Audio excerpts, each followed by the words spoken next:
What's up everybody, Doug, Big Kid Powersports, and today we're going to give you 5 tips on negotiating as a seller.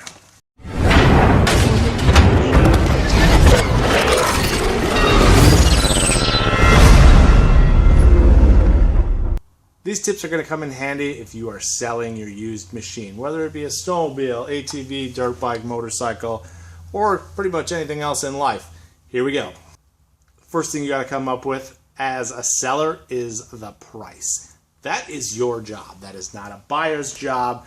This is guesswork. So do a little research, come up with a price. If you go a little higher, that's all right. You can always come down. You can't go back up. So don't put something out there that's just a, make offer. This is your job to sell it. It's the buyer's job to buy it.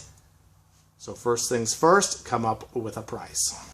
Just like your portfolio, you're going to want to diversify. That means you can put it out by the road with a for sale sign on it. You put it on Craigslist. You put it on Facebook. You put it on Moto Exchange. You put it forums. Put it everywhere. Put it in the newspaper too. I don't know. 2016, not many people are looking in the newspaper, but you do what you want. Number 3, stick to the facts. Don't be making up stories on the history of this machine. If you've only owned it for a day or two, brought it in on a trade, maybe you're a quick flipper, whatever the deal is, tell people that, hey, I haven't owned it very long. I don't know much about it. I would suggest not going with simple things like it just needs a carb clean or it just needs to be adjusted a little bit. Buyers can typically see right through that. If it just needed a carb clean, then you should have just cleaned the carb or adjusted this, that, and the other thing. You could be like, it does wobble a little bit. I never got around to looking at it. I don't know. It might be a hard fix, might be a quick fix. I'm not sure. I didn't put the effort into looking into it. So be factual with how long you've had it, what you've done to it, what you haven't done to it, how you've ridden it. Don't make up stories. Be truthful, and it's not going to sting you in the end. That brings us to number 4. Be in charge. This is still your machine. Chances are you're at your house. You're in your garage. This is my driveway. This is your deal as the seller.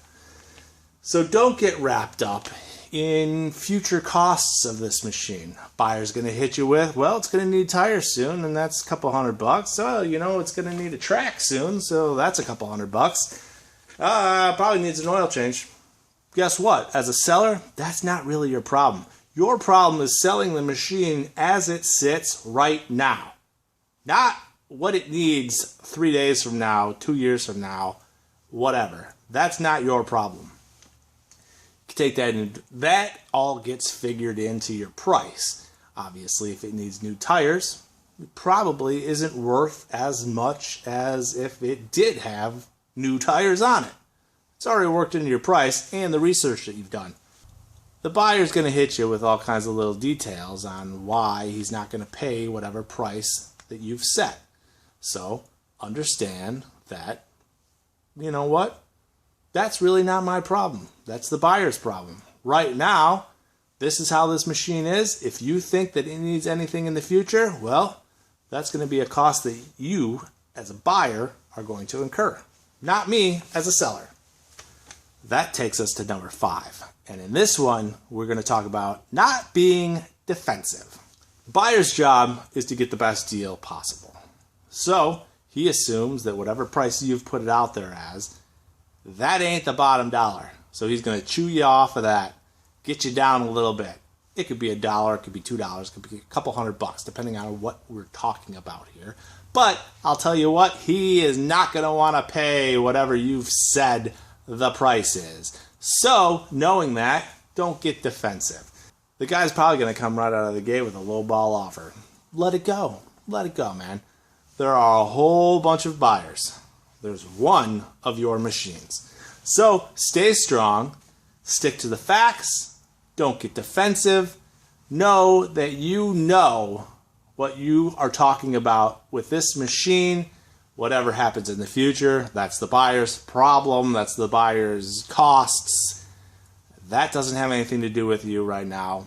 Just understand that just as you are watching this video on how to sell it, someone's probably watching our video on how to buy it.